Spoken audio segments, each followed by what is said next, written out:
निर्भीड आणि सडेतोड सर्वसामान्यांच्या प्रश्नांना वाचा फोडणारे चॅनल म्हणजे लोकहित न्यूज चॅनल. अशा ह्या लोकहित लाईव्ह न्यूज चॅनलच्या प्रथम वर्धापनाला हार्दिक शुभेच्छा.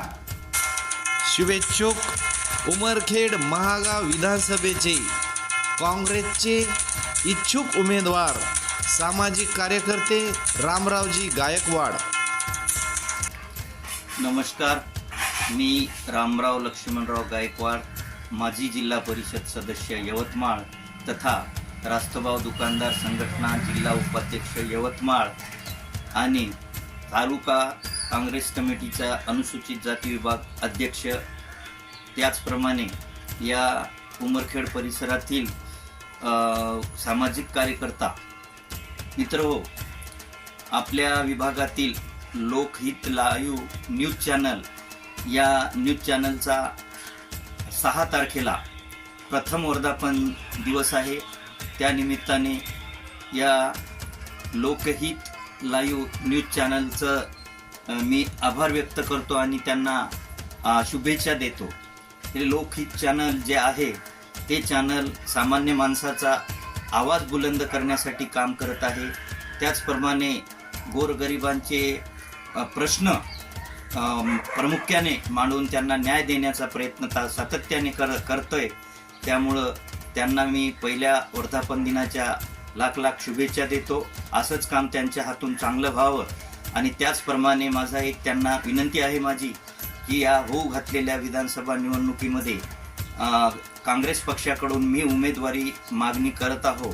सातत्यानं 2009 पासून माझी उमेदवारी मिळवण्यासाठी मी प्रयत्न करत आहो आणि मी एक सच्चा काँग्रेस कार्यकर्ता म्हणून सक्रिय आणि निष्ठावंत कार्यकर्ता आहे. म्हणून मला काँग्रेस पक्षाने या वेळेसची जी उमेदवारी आहे ती उमेदवारी मला द्यावी.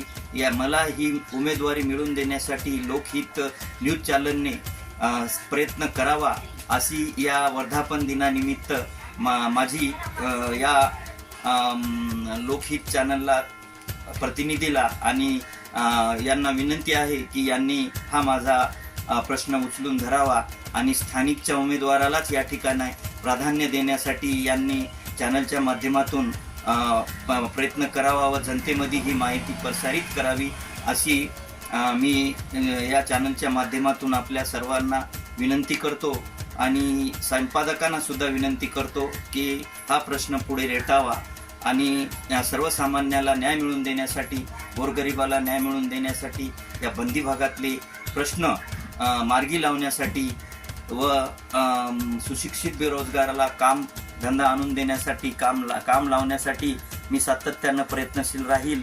त्याचप्रमाणे महिलांना सुद्धा बचत गटाच्या माध्यमातून सक्षमीकरण करण्याच्या माध्यमातून त्यांना कसे सक्षमीकरण करता येईल असा प्रयत्न करण्याचा मी प्रयत्न करेल.